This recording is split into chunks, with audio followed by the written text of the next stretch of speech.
It was a very brisk walk for me this morning on the school run. Very brisk indeed. Yeah. Right. Okay. I'm going.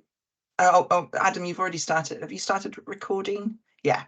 Fabulous. So just so that you know, you'll be aware anyway that we record these sessions so that they can be popped online afterwards. So you'll notice that the recording light is on in the corner throughout the meeting. Okay, right, we've got lots of people coming in. We will move on just because we've got such a full agenda and we've got some great speakers for you today. So firstly, lovely to see you all. Lots of people coming in, which is brilliant. This is the first meeting that we've had this year. And when I was looking back over my notes over the last year, we're now almost a year into this walking partnership, which is brilliant. The first time we met was back in February last year. And at that time, there was lots of people that hadn't quite joined us then. There was lots of conversations and discussions about how the group might work. And I was kind of taking a few minutes to just reflect on how far we've come in that time. And I know there's loads of conversations go on in the background outside of these meetings as well. So it just shows what can be achieved in 11 months, which is fantastic. I think you should be able to see my screen. If you do have any questions as we're going along, please pop your hand up. But you'll see on the screen there that we've got a couple of speakers joining us today, and they're bringing with them a huge wealth of information to share. And then there'll be an opportunity after each speaker to just discuss and reflect on what we've heard and maybe ask questions. So as a quick reminder, when we met back in February, the things that we identified collectively as a group that were really challenging our delivery on walking activities were the things that I've represented in this slide. So this is directly from that very first meeting where we collectively talked about how the barriers to walking, infrastructure, placemaking, accessibility, all of these things were the things that we really wanted to kind of focus on and to get a lot out of in this meeting. So you'll see in the agenda, which is here, that we are going to take you through those. I've just noticed that I've put things the wrong way around in the agenda, so we're going to go to item number 3 first. I do apologise for that, but we've got a couple of speakers here today. Andy Brooks from Peak Running, who's going to talk us through some myth busting and some of the shared learnings that we might all kind of be quite interested in. We've got Laura Armitage from the NCVS, who's going to be talking us through digital applications for walking and some of the learnings that she's got. And then we'll be going to Will from the Active Partners Trust, talking about challenges and opportunities. So after each speaker, we'll have a Q&A session. But if you do have any questions that are pertinent as we're going through, please do pop your hand up and we'll go through those as we go along. Okay, launching straight into it then. I'm going to hand straight over to Andy, if that's okay, Andy. So Andy is from Peak Running, and he's going to give us some overview and presentation around myth busting. So the things that kind of we all find quite challenging and some of the ways that we can get around them. There's some links in here, which I will now attempt to go through to. But while I'm doing that, if you would like to give a quick intro, Andy, while I'm just going through to the link. Yeah, and if we get the insurance one first, that'd probably be best actually. I was going to talk about. Okay. Yeah, right. So morning, everybody. Just to introduce myself, so I'm Andy Brooks. I run a whole community interest company called Peak Running. Despite the name, we're not purely focused on running. We do some sort of walking, hiking and skills type activities. And we also look after the Jog Derbyshire network across Derbyshire. In my previous working life before I had Peak Running, I spent quite a lot of years working in the rail industry in operations and safety. And I guess some of that experience, plays into my sort of knowledge and views on some of these things like insurance and risk assessment, because that's quite a quite a bureaucratic industry with lots of that kind of governance required. So that Mythbusters is, I guess, something that I talked about with Unlock your iPhone first. Sorry? Hello? Oh, I'm not sure whether that was a bit of background noise, Andy, I think. I thought we were asking a question. Yeah, so the idea of the Mythbusters was to put some hopefully accessible information available to people on subjects that cause a lot of debate and confusion, and in particular those things that might put people off going out with a group or taking people out for a walk or a jog. So these first two that we've put together on insurance and risk assessment, I guess were prioritised because I guess they seem to be the things that created the most debate and the most confusion.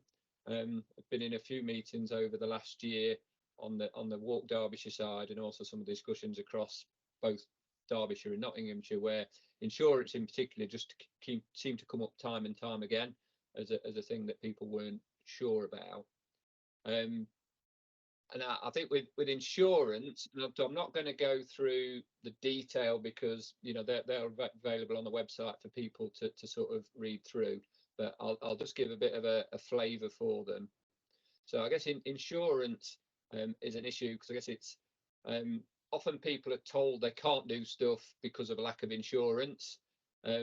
Often people don't do stuff because they feel that there may be too much bureaucracy involved if they need insurance, or they're scared of the consequences. I don't want to do this because it's too much cost, trouble, or whatever to have insurance, and I'm worried that if something goes wrong, then I'm going to end up being sued.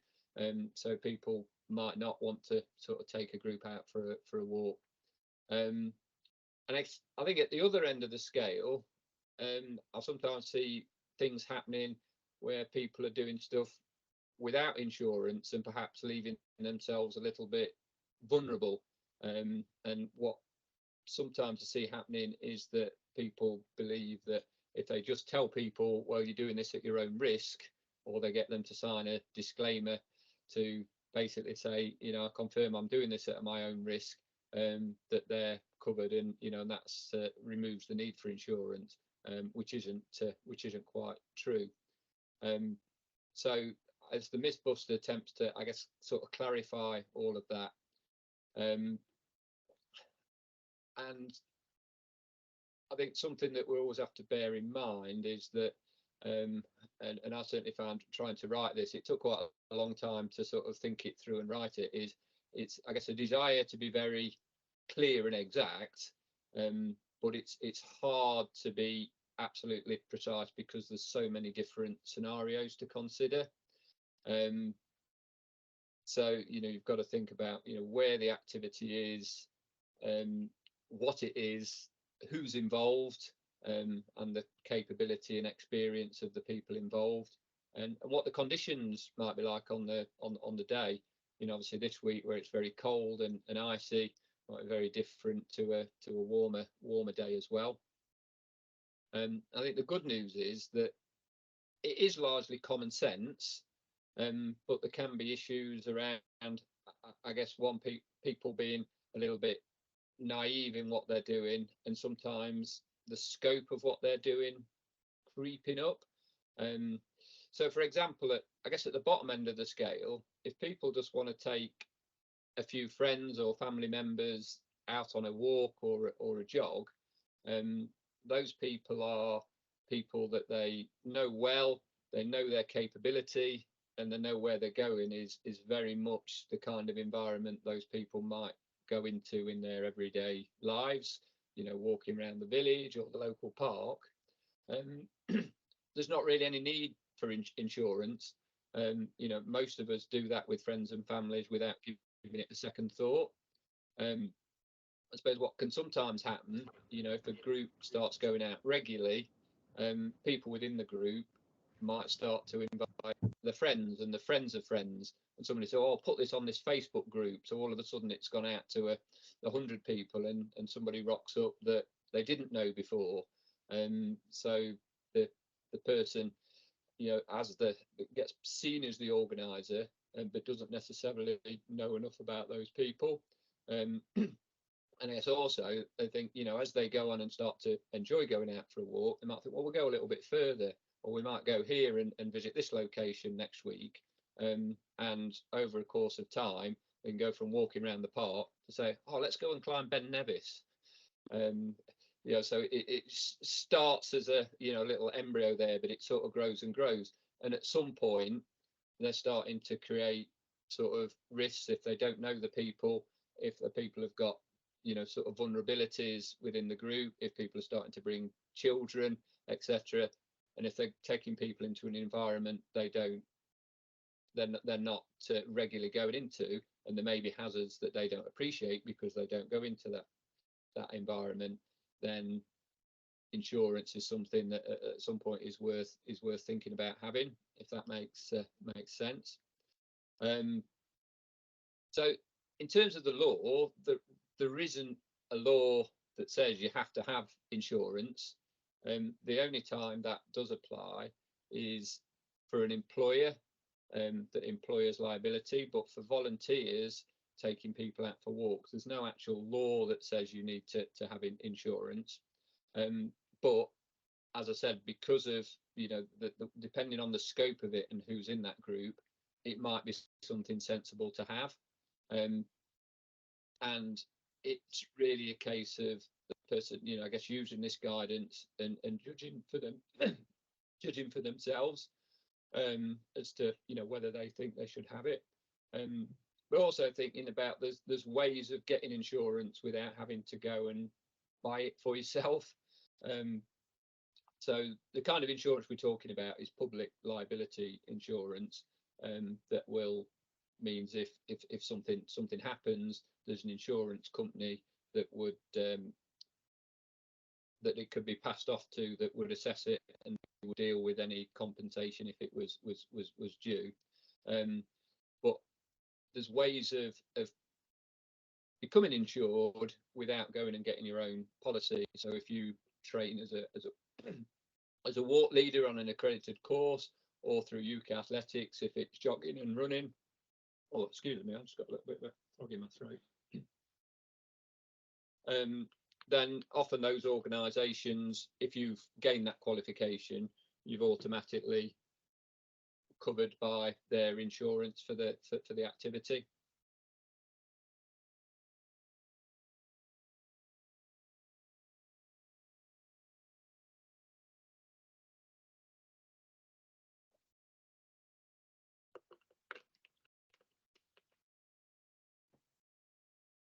I think I'll do. I'll sort of pause there and just rather than speaking for too long before I come to risk assessment.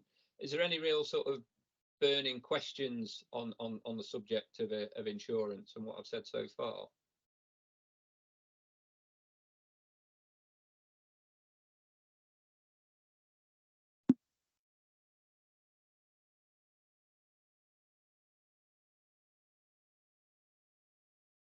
I guess just a quick observation from me, Andy, and that's the idea of the creep.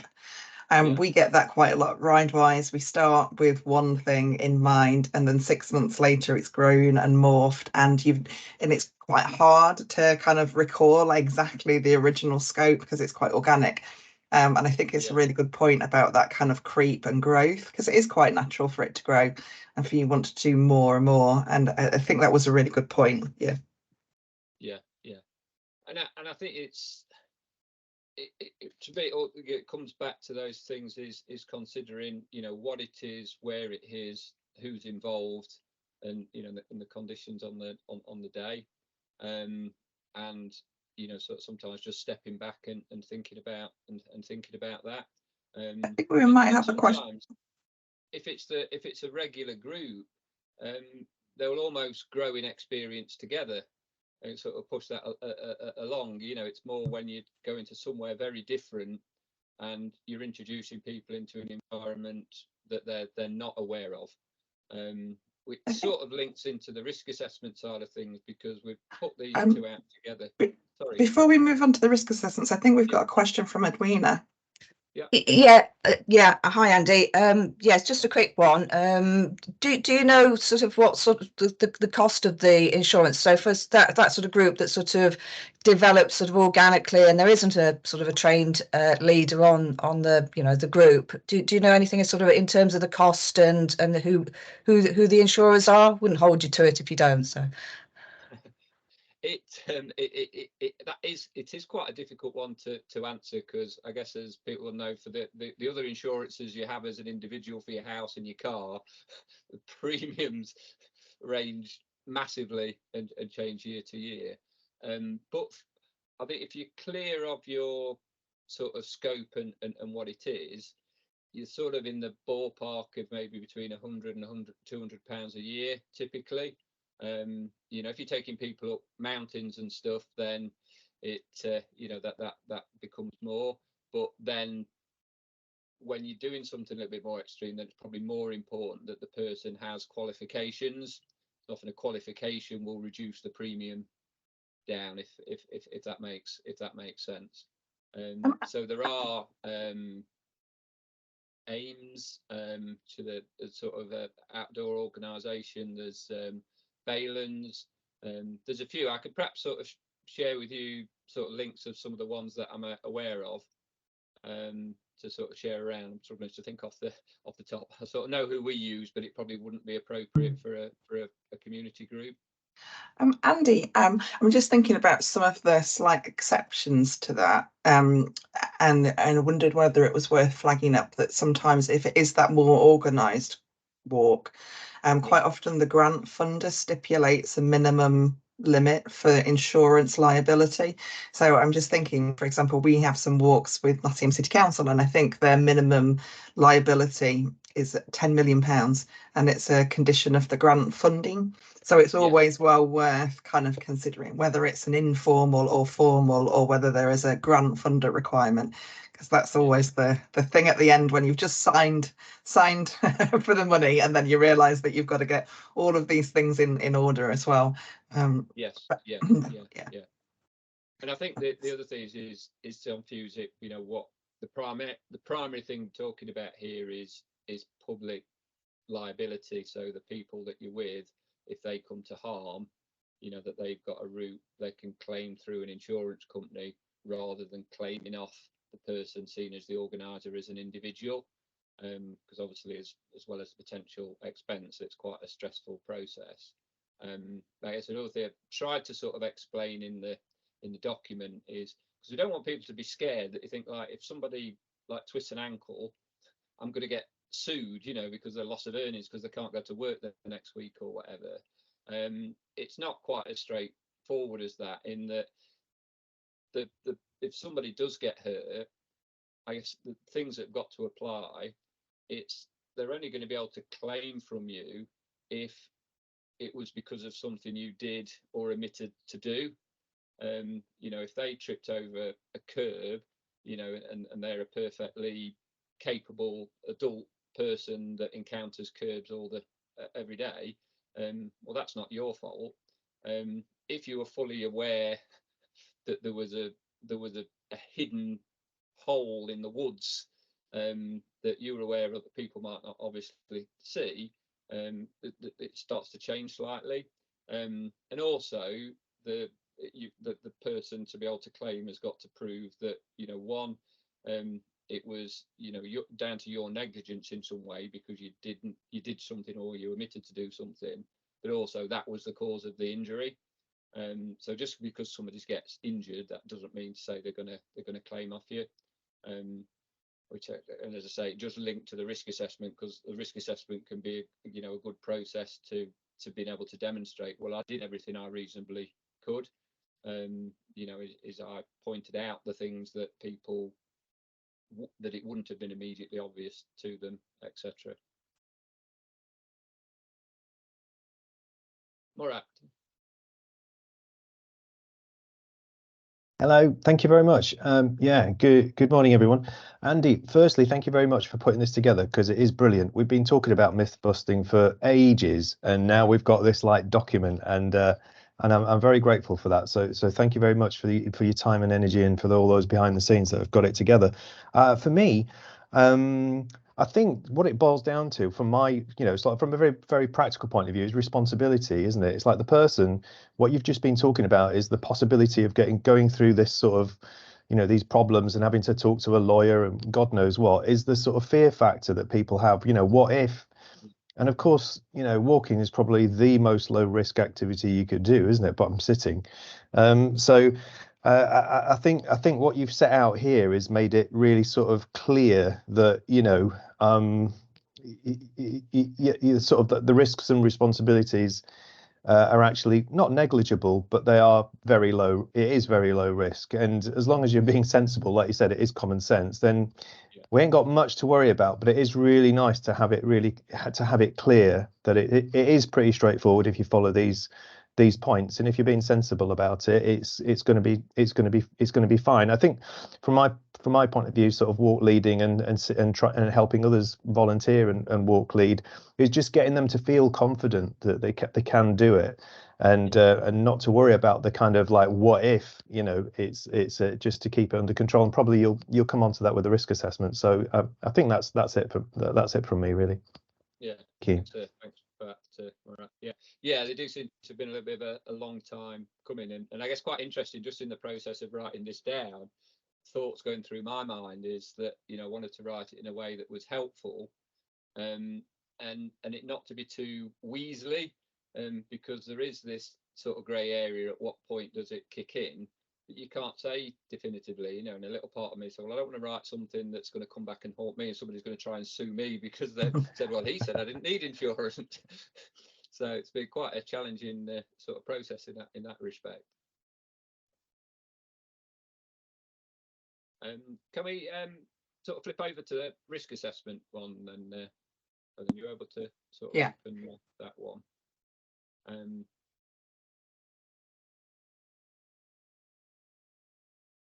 So I guess that I see the two things as linked, because one is sometimes thinking about the risks is also part of the process in determining, whether you're comfortable that you don't need to be insured, or whether you do need to get covered by insurance.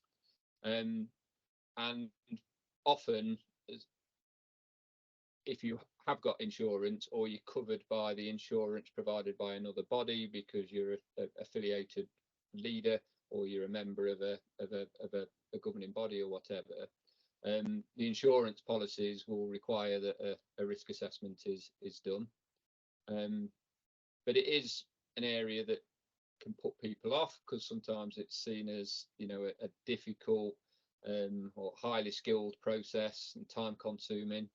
And I think some of the common tendencies I've seen over the years is that, I guess on both sides, is sometimes you often see people paying lip service to a little to it to some extent, is seeing it as a tick in the box, is that, having a bit of paper with a header on the top that says risk assessment, I've got that, then I'm okay. Where actually the real benefit is in the thought process, whether it's written down or not. Is thinking through, what am I going to do? What could go wrong? Considering the people that I've got and where we're going, etc. That's the important bit, is the thought process, which will help you prevent anything going wrong in the first place. And I guess the other thing which tends to often give, I guess, sort of risk assessment and health and safety in general a bad name, is sometimes the tendency to go, once you start doing it, to go way over the top and to start to overestimate risks. For example, you think, well, there's a curb there, and if I tripped over that and I fell down and smashed my head, somebody could die. But the chances of that happening are very remote, and it's thinking about, well, what could happen, and what are the reasonable consequences, rather than thinking about what are the doomsday. If there was a sort of perfect storm, somebody tripped over, banged their head, an aeroplane crashed out the sky at that moment, that's just not gonna happen. So it is trying to very much keep it as a common sense process. And even in the world of working where you're governed by the health and safety executive, their guidance is quite clear, is that you don't need to worry too much about the minute detail and the things that are very obvious in everyday's life. And as Murat says, is walking is the next lowest risk to just sitting on a chair, really. So it's something that the majority of people do in their everyday life. If they're out in the kind of environment they encounter, there's not an awful lot to do in terms of risk assessment. It's only when you're taking those people into areas that they're not familiar with, that require skills and equipment and etc., that you need to think a little bit more carefully and start to think about the significant risks of what could go wrong. But it is, again, largely a common sense process. For me, it's important that people sort of recognise when they're planning something. And again, it probably comes back a little bit to this scope creep, is if that, I want to take people for a walk around the village. I walk around it every day. I know exactly what they were going to encounter. I'm quite comfortable just to crack on. Whereas if I want to take them rock climbing, I think, well, I'm not a trained sort of climbing instructor or whatever, so in that respect, well, probably I need to find somebody that does to be able to discuss it with and get their input into the risk assessment. So again, there's at some point where you've almost got to think, is this beyond my knowledge and capabilities that I need to bring somebody else into the process? And also it's good to discuss it with the participants, I guess, particularly if it's an informal group that has developed a habit of going out, is actually talking to the participants and getting their experience of the risks as well. Sometimes that extra sort of pair of eyes or that extra brain in the thought process can be very useful. From the legal side of things, and the legal requirement for risk assessment only applies in a work scenario if it's under the Health and Safety at Work Act. For volunteers, it doesn't apply as a legal requirement. However, as we said before, if there's an insurance policy in place that you're working under, often the insurance company will require that risk assessments are done. Again, it's just sort of scrolling a bit through the screen, so there's quite a bit more text to sort of reiterate what I've said and give some guidance on how to actually carry out a risk assessment in the Mythbuster thing that's been put on the website. But I'll sort of pause and sort of throw that open to questions again if I can. I think what's really helpful there, Andy, is that you've looked at it from all sorts of different angles, from the group that's delivering it through to volunteers, and there are quite often differences, and then kind of considering how your organisation what stance they may take, and also what your insurers may take. But I think collectively that information seems to be sort of saying that actually this isn't as onerous as perhaps we often fear it is. And there's lots of support out there for kind of light touch. Like you say, really in real life, the risk is very low, but it's just about kind of preparing that. And what I also really liked is kind of that there are genuine benefits to a risk assessment over and above kind of making sure you've ticked the box. And quite often kind of doing the process of doing that helps you think about your route and your route planning, and maybe particularly about accessibility as well. When you're doing your risk assessment, that tends to be when you start to think, well, actually, not everybody might be comfortable with this type of landscape or this type of flooring surface or whatever it is that you're considering. So it definitely kind of helps to do that, but maybe the whole thing isn't quite as laborious as sometimes we fear it might be. Quite often these things are often about the fear of it rather than the actuality of it, aren't they? Yeah, often it's just, I guess, thinking it through and often having a conversation with somebody else. I have a few volunteers and freelancers that do stuff for us. Even yesterday, they were planning a hike up in the Peak District, and the leader sent me some blurb through that they were going to put out to sort of advertise. And just going through that, I realised because they were hiking, not running, how long it was going to take them. And and I picked up that they hadn't really thought of. Well, actually, the time you finish, it's getting quite close to it getting dark. So, you know, we need to think about that and perhaps get people to bring a head torch or whatever, because it would only take one little thing to delay them an extra half hour, and they'll be in the dark. There'll be no street lights. So it's almost that process in sharing it, having that conversation. So although we didn't formally say that was a risk assessment, that's exactly what it was really. There was a hazard that the person initially thought of, and that second pair of eyes flagged it up. And Andy, go on, sorry. I was just going to say, I was just sort of reflecting on the way that Ridewise does risk assessment. So we do, we support thousands of people every year in walking and cycling, and quite often we use the same venues. So we've got a standard or the same route. So we've got a standard kind of template risk assessment. And then when we're on site, we will do a dynamic, which is in real time, done by the kind of the most experienced person there, so the walk leader, and they will take that the one that's on file and then dynamically assess as they're going along, which is a very fancy word for just kind of keeping your eyes open, looking at what's happened, looking what's changed, looking at what the weather's doing, and kind of making sensible decisions. And that's something that's quite acceptable by our insurance company, that we've got that core risk assessment, which essentially is kind of a template that just works really well for that venue.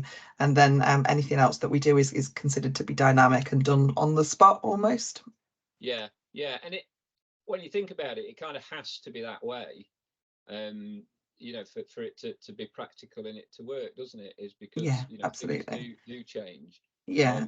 I guess a daft example, I'm aware of a friend of mine that used to teach, and he used to run a little informal running club from some of the older kids at the school, and they used to go off in the lunch hour and run around the woods close to the school.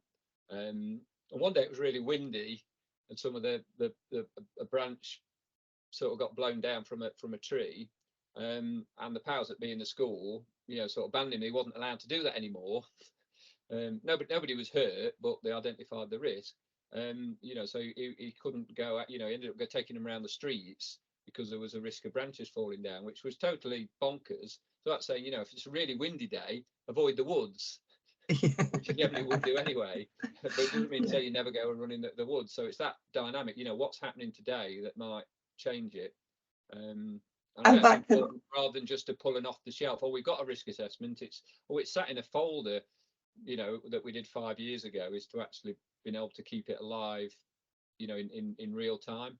And the fact that you do a dynamic can be noted in your written risk assessment, can't it? So part of your risk assessment can be that there will be a dynamic risk assessment as you're going along, so that it's noted, should you ever need it, that is a part of kind of what's being delivered. I think we've got a question from Will. Cheers, Helen. More of an observation on what you've been saying, Andy, rather than a question.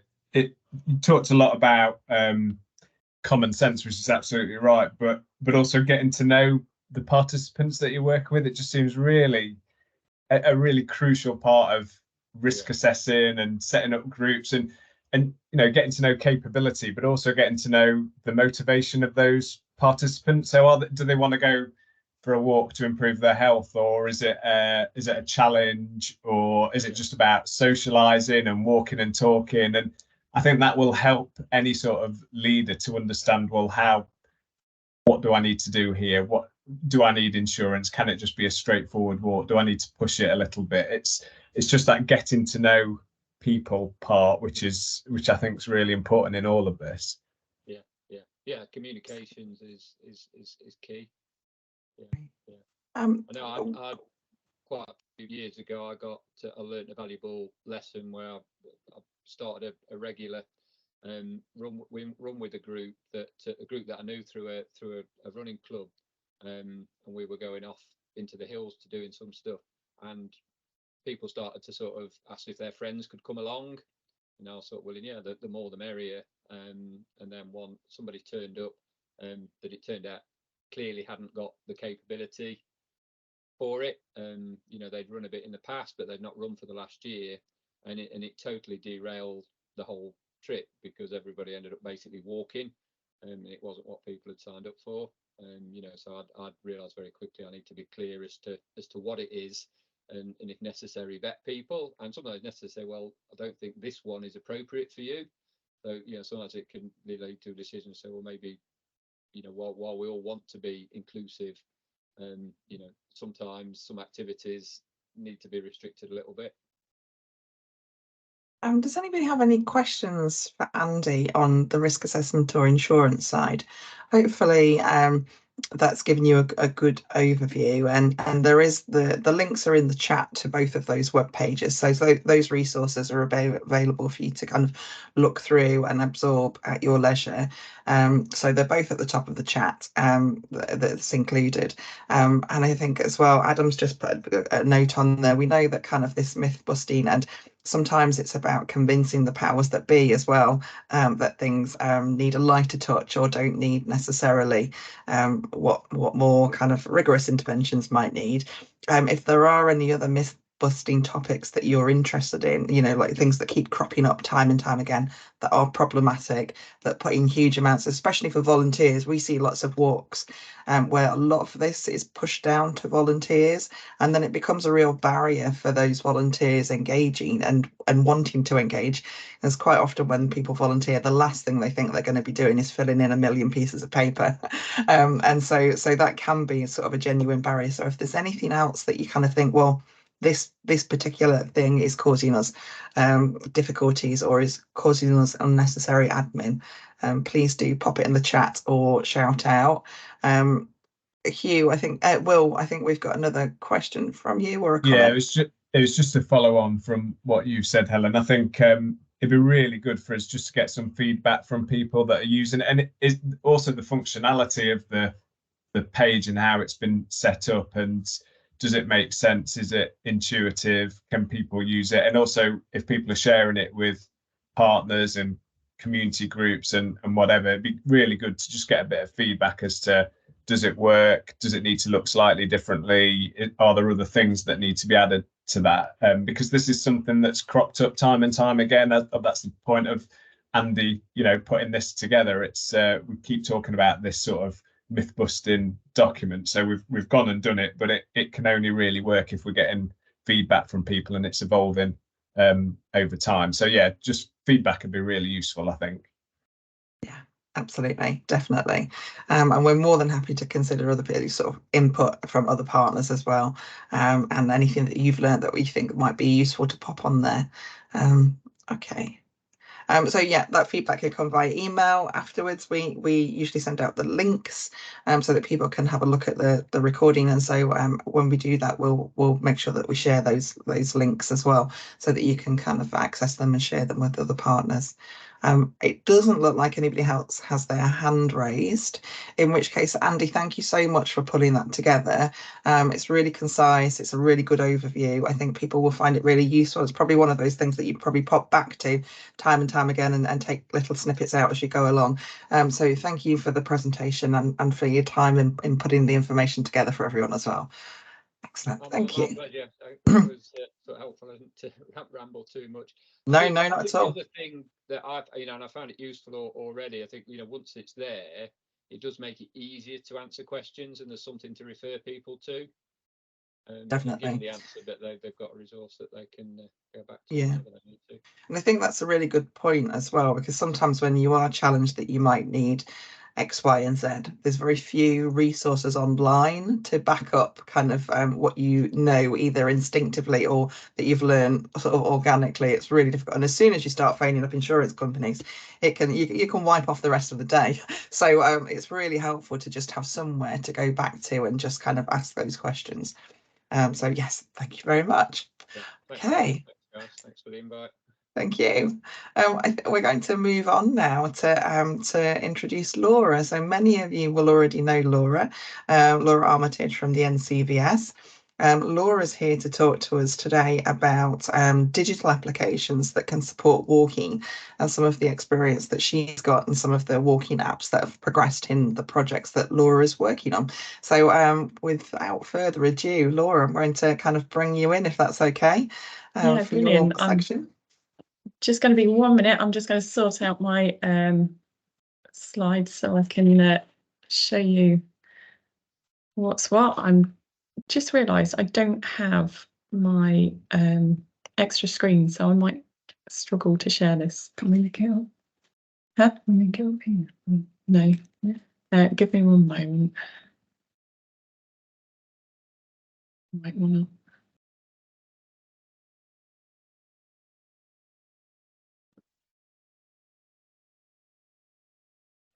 Right. Unfortunately, I don't think I'm going to be able to show you in presenter view right now because it's just going to take me too long to work out how to do it. That's okay. It looks very clear to me. Hopefully it does to everyone. Okay. Yeah. Brilliant. Right then. I wonder if I can show you in full screen. We'll see. Is that better? F5 Yeah. it, all right. Yeah, I think I've got it up. There we go. It's all fun and games. Right, so what we've been doing for the last couple of years and now within Travelwell as well, we've been looking at different types of apps and how they link in to walking, to moving through our communities.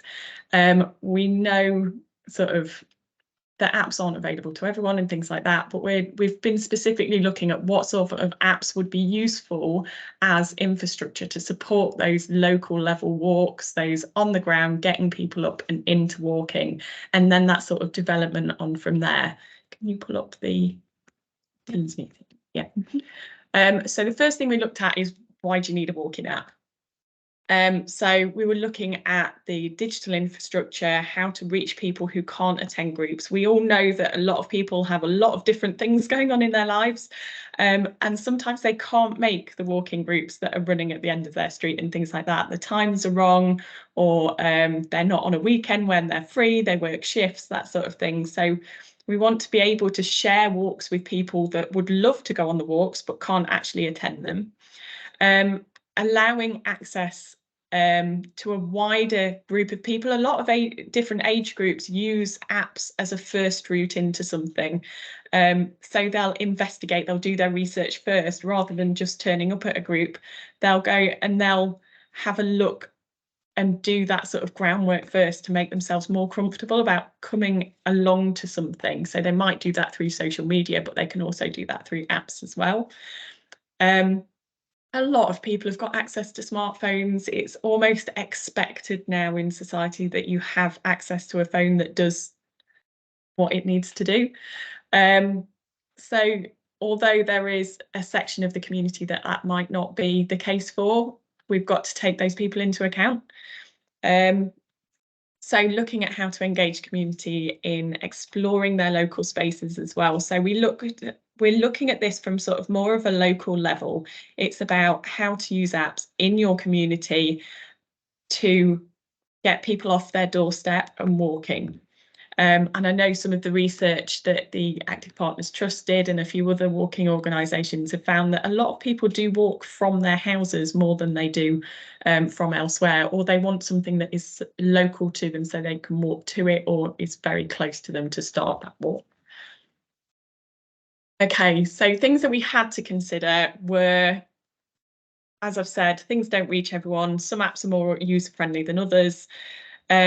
We were very aware that a lot of walking-based apps and step trackers and things like that, a lot of them are based on maps, which is fine if you understand a map, if you know what it looks like, if you know how to follow it, that sort of thing.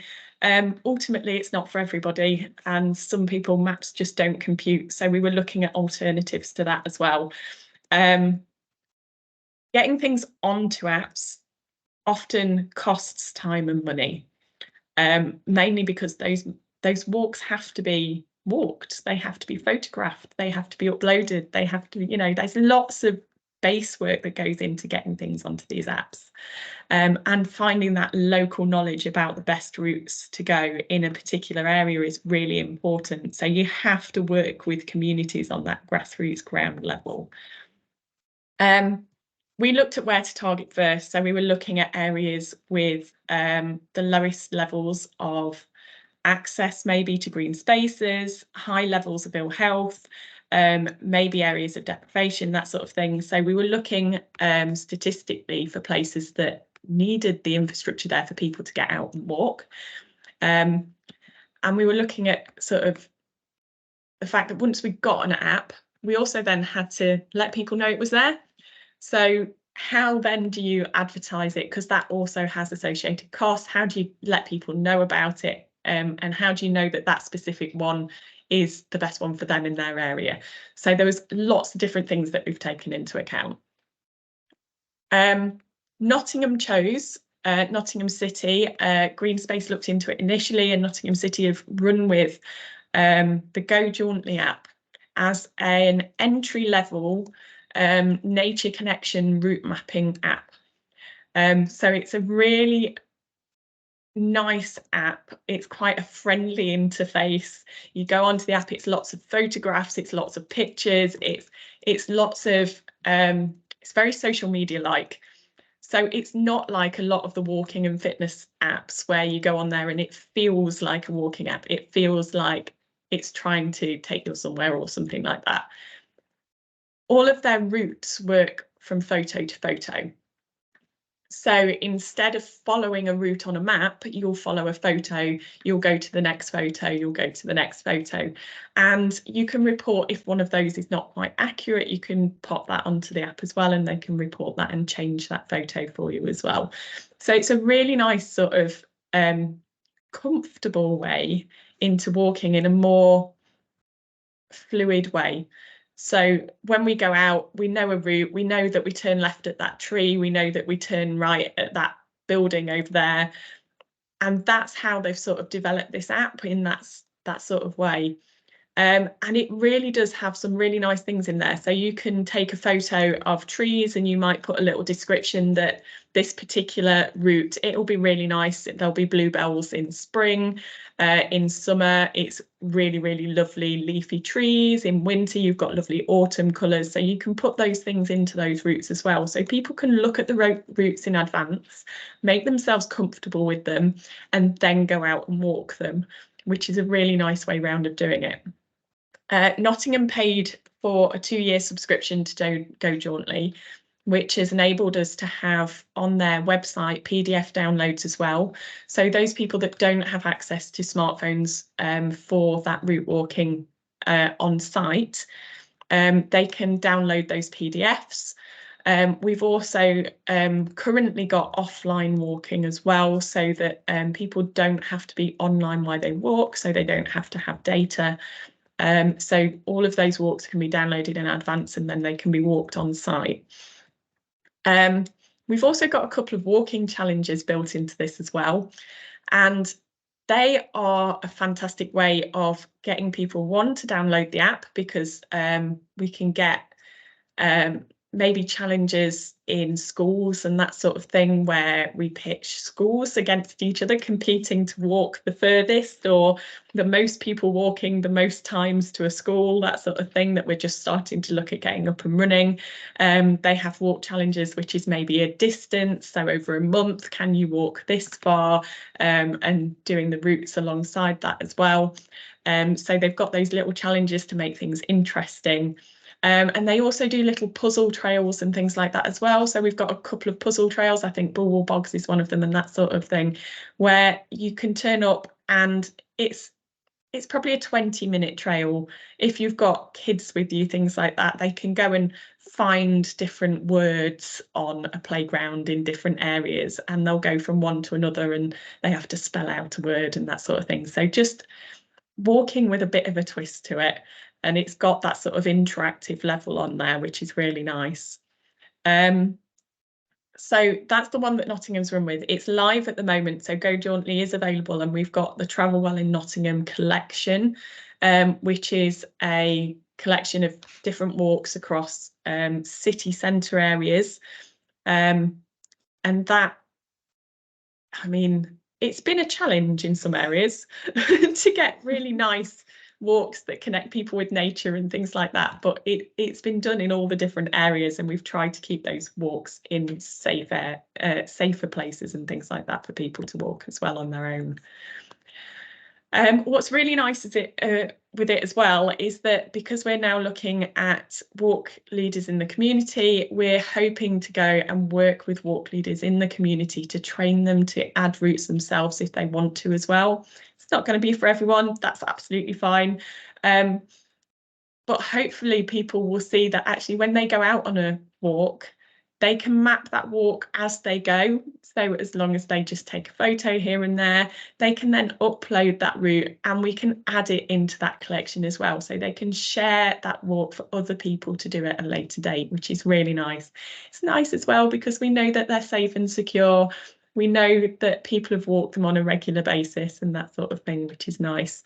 And that they're local and walked by local people, which is really important. So before I move on any further than Go Jauntly, has anyone got any questions around the Go Jauntly connection and that sort of side of apps in Nottingham? I think we've got a Luke. question from Luke. Yeah.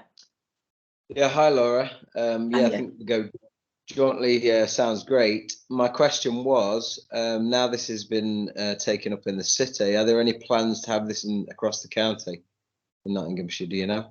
It is just a case of available funding. To be fair, it's not even necessarily available funding, because ultimately we can put routes on there across the county regardless.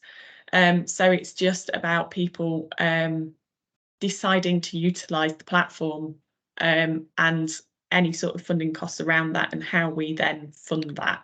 Also, you can upload walks for free, can't you? Yeah, so the actual upload of walks is free. So you can go onto the app, groups can go onto the app and do that. So if we're going and joining walk leader training and we're training people on how to upload things to an app, if they're from the county or from the city, it doesn't really matter. That gives them the knowledge to be able to do that moving forward, which would be really, really useful. And that's the sort of information we want to share so that people can share those walks and that knowledge that they have. Does that help? Laura, does that mean that if there are partners in the room who are outside of the city boundary, but they're interested in Go Jauntly, there is the potential that they might be able to kind of upload routes to that and use it directly? Absolutely. But with them covering the costs of administration for their own kind of walk development and things. Yes, absolutely. The app is there to be utilised, and although we've paid for some of these premium features, even when they drop away, all of those routes are still going to be available within this app.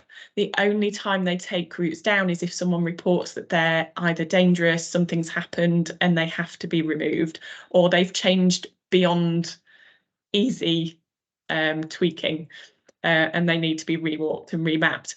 So they're there for the duration of the app's lifespan, and that that can go on across the county. So if people do want to contact to talk about that, would they contact you directly outside of this meeting, Laura? To have yeah, you can do, absolutely. And I think one of the great things about this app, because I've used it before and downloaded it when it first kind of launched as a pilot and then since, is for me, kind of, if I'm just thinking about me as a walker, it sort of communicates with me in a way that's more about leisure and free time and enjoyment. So with lots of walking kind of activities, because of the funding streams and all sorts of other reasons, we quite often target people based on them needing to kind of increase their activity levels, or because they are a certain demographic, or because they are living in a certain area. But this kind of discards all of that. When you open it up, it just feels really nice. It doesn't feel like someone is trying to get you to desperately walk. It's about, wow, there's all these amazing walks, and you can kind of filter them by the types of walks that you want. You can look for, family walks, or walks to go on a date on, all sorts of different things. When I looked on it last, it was amazing. So it kind of has a slightly different approach, which feels more like it's addressing you as a person rather than maybe kind of this being a mitigation tool or an intervention. But that's just from my personal sort of experience. I quite like as well that you can actually sit on the sofa and walk a walk on the app because of that photo by photo nature. So for people who are anxious or unable to get out of the house without somebody else there or without the extra support, they can sit and go on a walk visually, even if not actually there, and they can plan a walk for later and things like that, which I absolutely love. It's just a really, really nice, easy, accessible app. I think the only thing that we did find with the app when we were checking the mapping of the walks is that there is a map that runs alongside the photographs. And depending on where the photographs are geotagged, depends on where the map link just goes from one geotag to the next. So if people are mapping out their own routes, and I know that you're all going to go off and do that straight away today, you're all going to, if you need to go round a corner, you very much need to have a photo there, otherwise the line will just go straight through a whole load of buildings. But this is something that we've learned and something that we sort of talked to Go jointly about, and something that obviously when we're training people, that's what we'll be pointing out. But as I say, it's the map side of it doesn't necessarily run as smoothly as the actual photo by photo, but it's still an absolutely brilliant app, particularly for beginners. Thank you. They are trying to address that as well as app developers, which would be quite nice once they've got that as well running really smoothly. Right, I'll move on then. So the next app I want to talk about is the one that we've developed with a volunteer app developer, Doug Coulton, and it came out of the Nottingham Green Ground Map that we had developed during Green Space. So we've got the Green Space NG app, which is available to download at the minute. It's on the App Store on Apple and Google Play. Oh, I need to change the stats. We've now got nearly 200 downloads, which is quite exciting. And it's climbing all the time, which is brilliant. But what it is an app for people to find the green spaces near them. We're very aware that you can live somewhere all your life, or you could move into a new area and still not know that there's a park like 10 meters behind your house. So this is an app where people can upload green spaces if they're not on the app, but also there's a whole raft of green spaces already mapped on there.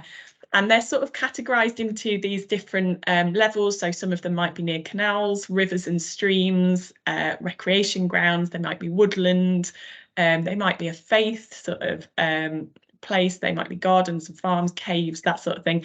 So there's lots of different categories for these spaces to fall into, and you can now filter by category thanks to coming into these meetings and getting feedback and things like that on this app. That filter is now available. So So within the app, there's a map of Nottinghamshire. You can see the boundaries and things like that. You're going to have to download it if you want to see it, so please do. And what we have at the moment is a really sort of condensed amount of green spaces across the city and into the county. What we're missing at the moment is a lot of green spaces in the north of the county, mainly because we just haven't been able to get up there to map them. We don't have enough time. We're trying our best. Every time we go somewhere, we put a new one on if it's not on there already. Even my dad is now instructed, because he lives in the county, that if he goes out somewhere that isn't on there, he has to upload it. But yeah, it's a fantastic way of exploring green spaces, and you can favourite them and things like that as well, which means you can have a little list of places that you want to visit, and you can pick one off for your next adventure, and you can tick them off and collect them as you go. And as you tick them off, your green gauge goes up.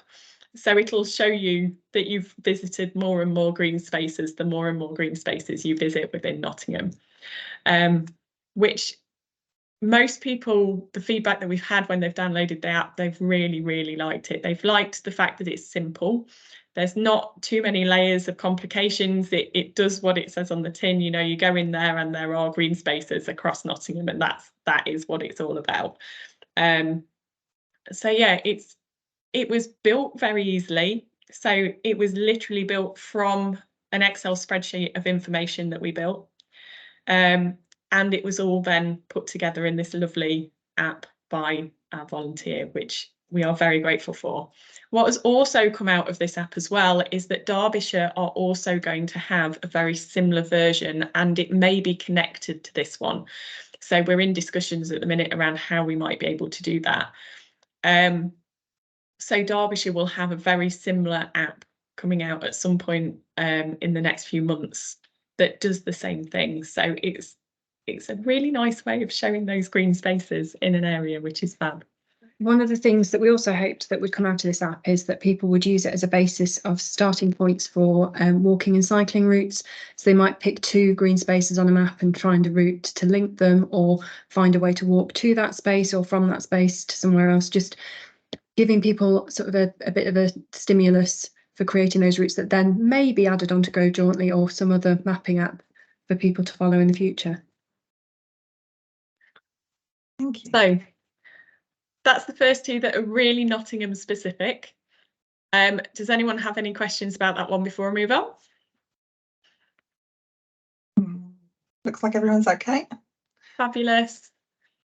Right, so we had a look at lots of route and information logging apps that are Go Jauntly is our base level app. Greenspace NG is a base level app. They're those real sort of entry level into finding green spaces, going out and walking in a local area. What we've then looked at is which apps are the best next step from a community point of view, from a progression point of view.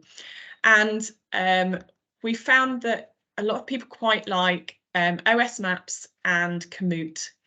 And we've looked into how we might be able to utilise them sort of moving forward. So this would be sort of into the future, and how they might work. Now, Komoot has an absolutely fantastic partnership scheme where you can become a Komoot partner and you can create collections within their app of routes. You can build them all together. So you might have walks in the north of Nottinghamshire, you might have city centre walks in Notts and that sort of thing.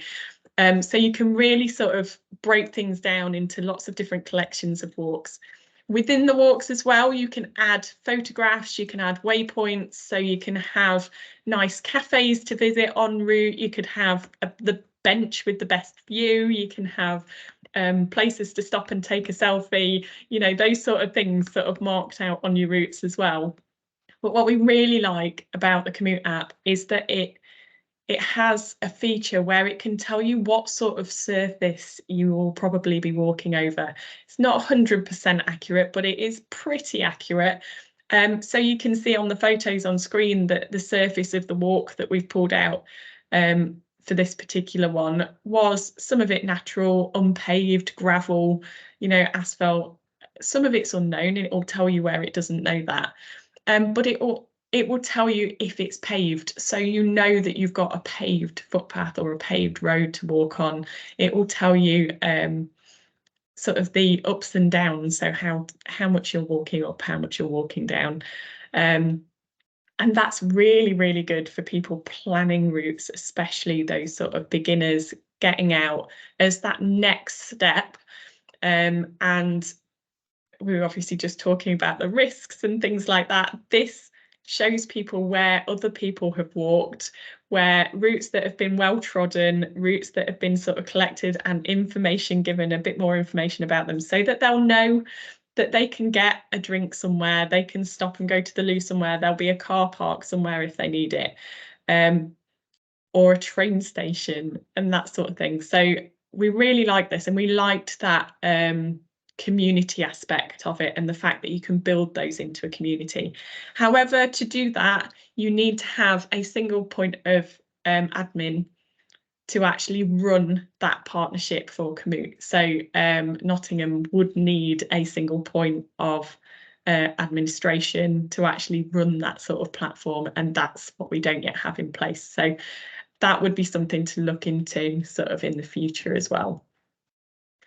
Okay, I think that covers most things. There are a couple of other apps that we looked into.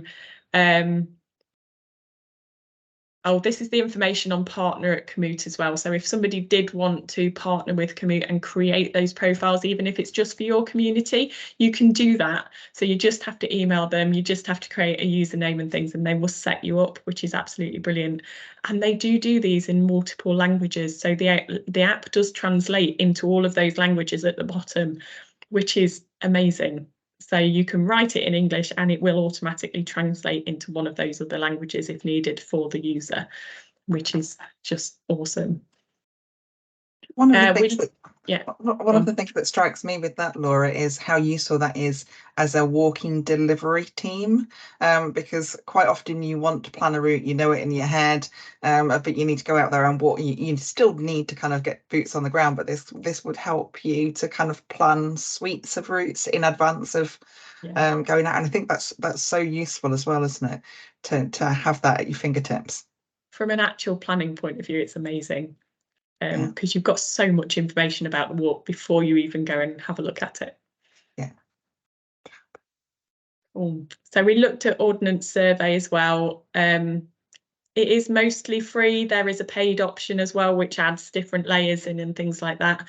But there are a lot of local walks that are already within a lot of these apps.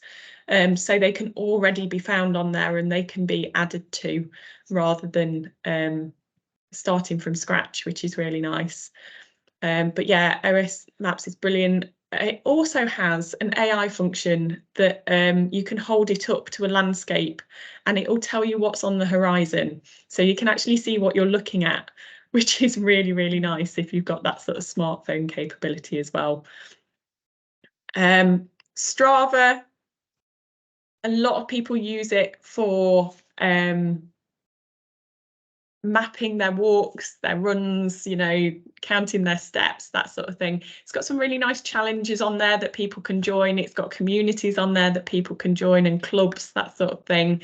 You can go and have a look at other people's routes and you can save them to your own route bank so you can go and do a route later. It is quite aggressive on the trying to get you to pay more money on a regular basis, which is why it's one of the last ones I'm coming to. Just because we didn't like the fact that it does keep asking you for money, which I am all for paying for apps because obviously that keeps them doing what they're doing. It keeps them doing things wonderfully. But when they don't have different varieties of payment structures and things like that, sometimes that makes it impossible for some people to have that app. So they're constantly being bothered by those, please pay now, which is slightly frustrating. But it is still a really useful app and it's got a lot of features on there. From the last time, I've also looked at the Slowways. It is very much an infrastructure walking ways app. It's not a local level walking. But if somebody wants to plan an adventure, it's fantastic. The actual app itself is not great, but the website version is a lot better. So yeah, just something to consider looking at as well. Okay. I think that's everything that I needed to go through. Brilliant. Thank you so much, Laura. I think that's so helpful as well because you can really see the nuances and the different focuses of the different apps, like Commute being kind of having that different focus, and it kind of cuts out a lot of the investigation work, gives people a head start as well into if partners are considering apps and even maybe just apps in the future as a transition towards that kind of digital work. I think one of the really big things to come out of it as well is a lot of these apps are free to put routes on.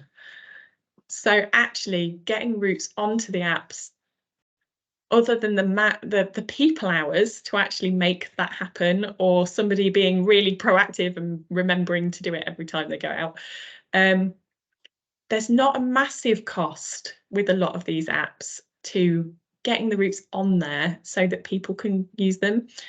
The associated costs really are letting people know that the apps exist and getting them to actually utilize them. And, you know, just making them aware that they're there and those routes are out there for them to find and use, which is, yeah, it's an interesting concept, really. it's not often we hear that, is it? That kind of apps and technology are there and available to use, and it's more about the manpower and the kind of the fit for people's area. Does anybody have any questions for Laura while we have her with us today? No. Okay. Oh, Andy, I think we've got. Yeah, I'm still lurking here listening along. Thanks for that, Laura. That was really sort of useful. There was a couple of apps there I wasn't aware of. It's one, I guess, question I have, and it's something that I come across quite a lot when I sort of go further afield into the mountains. Is how I sort of encourage people to get the best out of the apps, while I guess it comes back to risk assessment in some point way, while sort of understanding and thinking through the sort of vulnerabilities of things like the battery dying on your phone. You know, often see it when you're out and about is somebody with an app that all of a sudden they've walked out of an area that's got a phone signal, so all of a sudden they can't get it, and and it becomes a bit of a safety risk. So I guess it's just a question, is how we sort of get that information out to people as to how to make the most of the apps while not forgetting some of maybe the contingencies that they need to have in place. I think as well, having the apps and encouraging people to look at routes before they walk them is really, really important. It's not about picking up a route and just pressing start and off you go. It's that you're doing your own risk assessment for yourself or your family, whoever's going on that walk. You need to have a look at where it goes first. Especially in this sort of weather, we've had floods and all sorts of things. Those routes that have been absolutely fine all year for the last 9 years, are now underwater, or you've got mud up to your knees and that sort of thing. So it's also about having the confidence to turn around and follow it back again.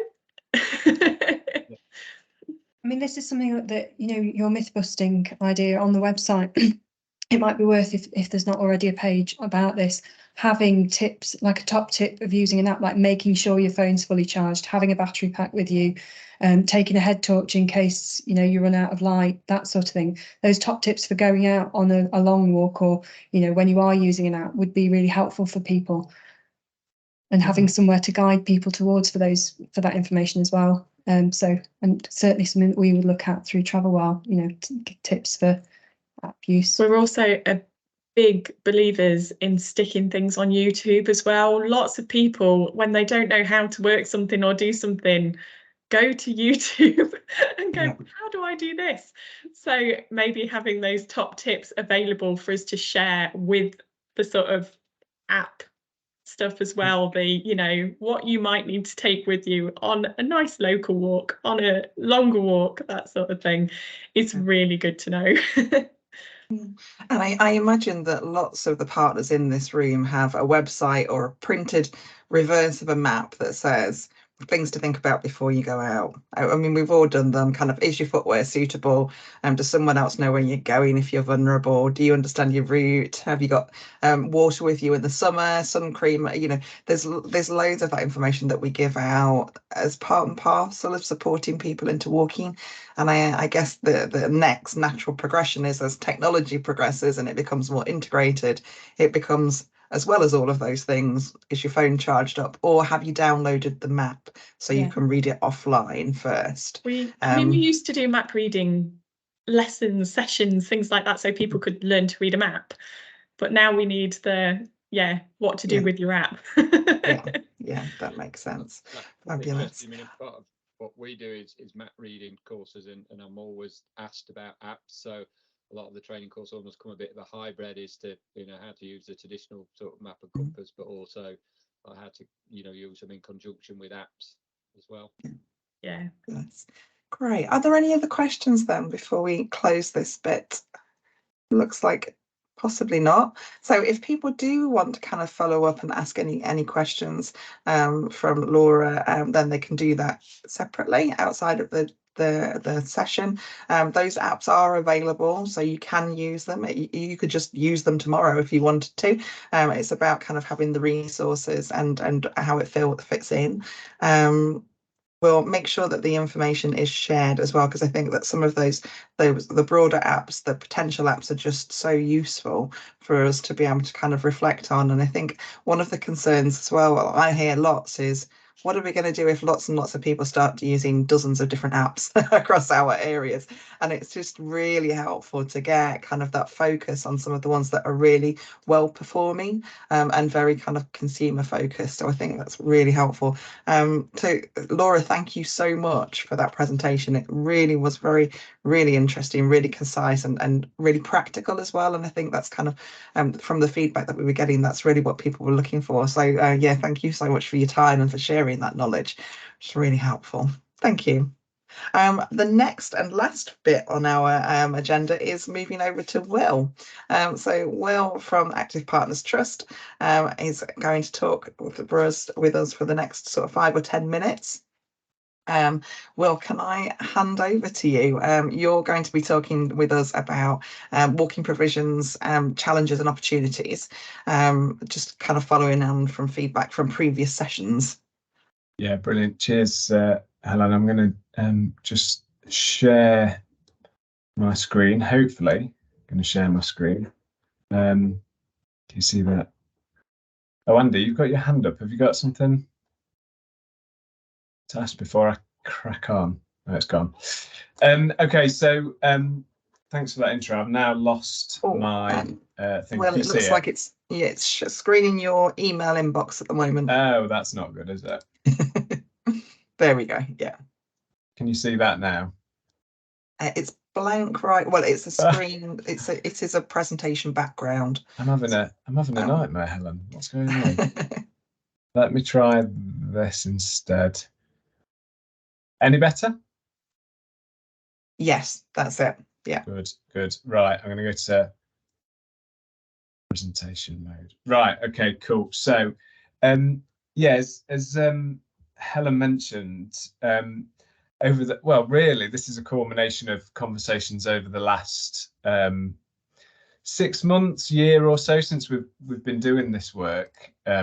Really, we did have a talking space just before Christmas, which was all around bringing partners together from across Derbyshire and Nottinghamshire, looking at what it takes to create a good offer around walking and how to embed it within day-to-day lives. And one of the parts of that session was around essentially asking questions around, well, what are the barriers to creating an offer, and how can we sort of work together to kind of overcome any of those issues. So I thought it was really important just to continue to sort of share what's coming out from people, but also to continue to think about, well, what are we doing collectively to address some of the barriers that are coming out? And already today we're talking about some of the things that will come up on these slides to show that we are kind of starting to work together on what we're hearing.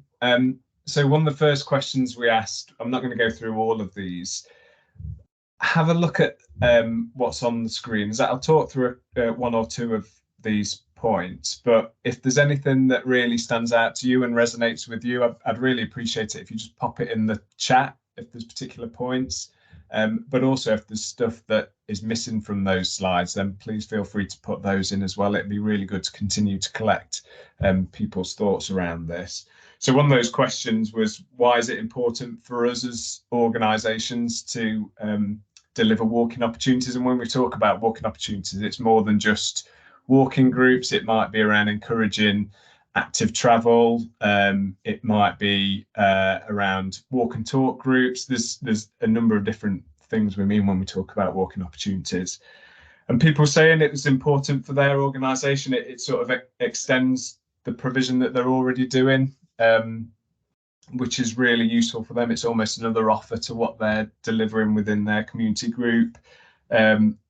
Walking, obviously, it's a great way of helping people to do something if they're doing nothing. We know that walking's quite a nice sort of entry level into physical activity. There's a real link between mental well-being and physical well-being, and walking offers that sort of social aspect as well. If you're walking in groups or walking with other people, there's an opportunity to talk. Really helps with, linked to that, I suppose, reducing social isolation, getting people out of their houses. And it's low cost, which is always a benefit. So if it comes to running things like walking, we don't have to spend lots and lots of money, which is really helpful. One of those points as well that came out was around the connection into nature and green space, which with Laura's Green Space app sort of just emphasizes that point. Just flick on to the next slide, if I can do that. So there was a question just around the barriers to setting up any sort of walking provision, and there was loads. I think this is just a bit of a snapshot actually that's on the screen now. So just have a quick look. Let me know what really resonates with you. And again, if there's something that's missing, please feel free to put it in the chat. That'd be really useful. But people talked about the capacity within the workforce to do anything around walking. So people have talked about the lack of volunteers, the lack of trained staff to deliver walking groups.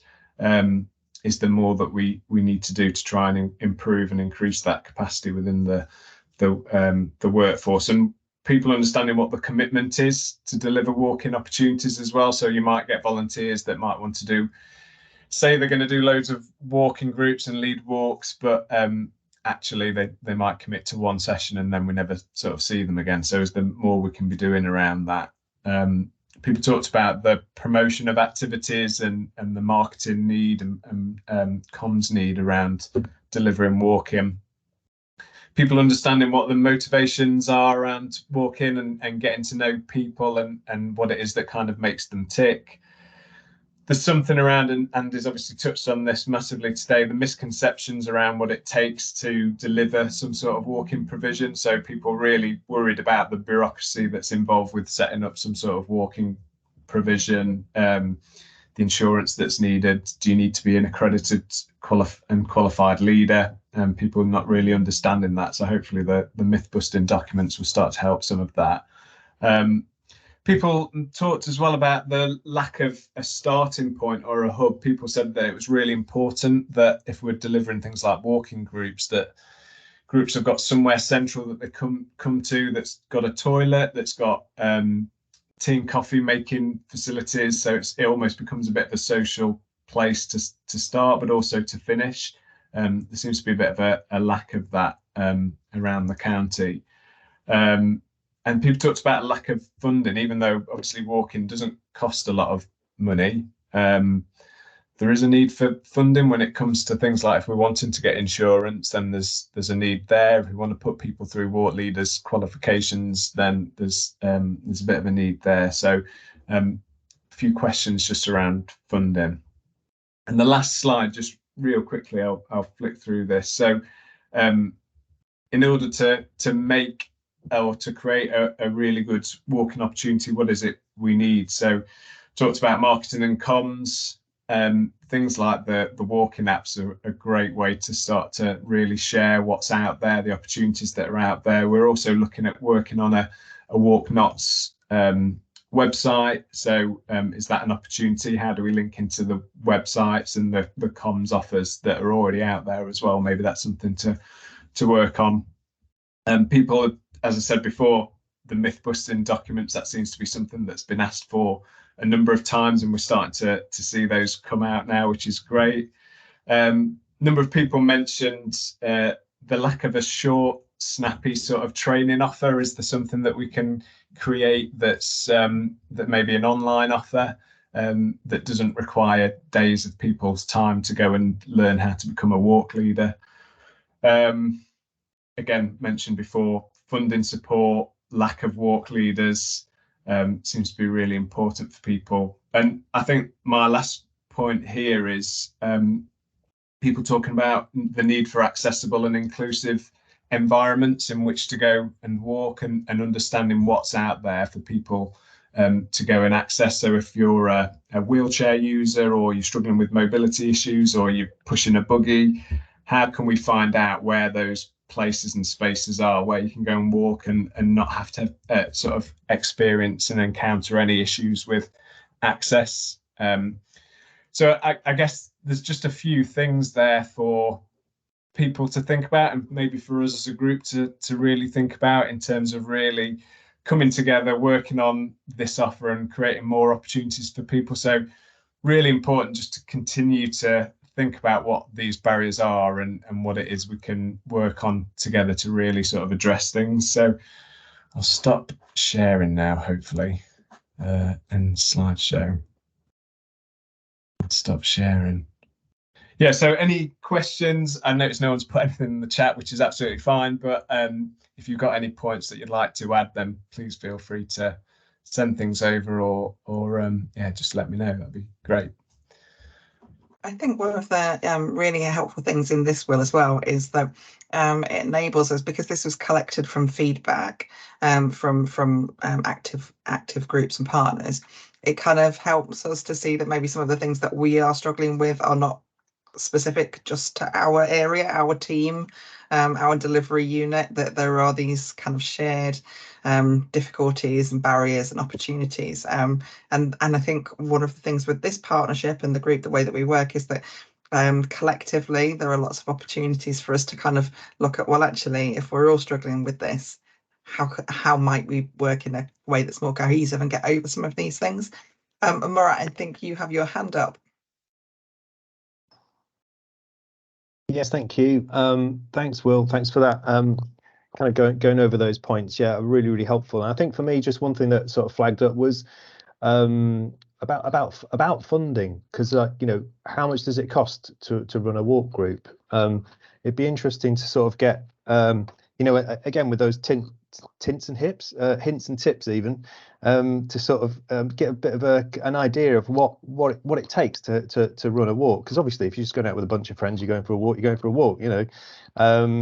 If there are other things involved, and also if groups want to try and get funding, how do they do that? You know, and where do you go? I know Edwina did a really good piece on funding apps some time ago, in one of these sessions. But again, just to sort of like, I wonder if there's a thing there that we can provide more information to people who are interested, maybe independently of the things that we want to put on collectively or as part of our own organisations. But yeah, just to give them a bit of a flavour, and where would they go to find out more information in order to be able to get that? You know, if there was like Laura was saying about you know, a hub or a place, or yourself, it's like, where do you go to get that information from? So yeah, just thoughts really around what you've said. It just sort of spurred me on to ponder on what people might be thinking if they wanted to set up a walk or grow a walk, if you know what I mean. Yeah, that's really useful, and I can see Edwina on the screen. So there's maybe that is something that goes in. I don't know. It could be something that we add to the website and the funding pages that we have on them at Active Notts, and maybe on the Walk Notts pages. And yeah, I don't know if there's Edwina. You've got your hand up. Yeah, happy to help put something together on that. Yeah, no problem. That'd be really useful. And yeah, just that breaking down, I think you're right, Murat. What is the cost of a walk leaders course? And there's different levels of accreditation. What is it that people need before they start sort of exploring putting something on, I suppose? I think we have a question or a comment from Amelia as well. Yeah. Hi. So yeah, I was just wondering, basically, as more of a freelance person, so I've got my own very small walking organisation that's just me, and I think a lot of people are in maybe similar situations. So when you're not, it's like funding obviously is one way of getting money, and talked a little bit about that. So more information would definitely be helpful on that. But then also, like, how do you become involved with other bigger organizations or council projects or things like that as a freelancer?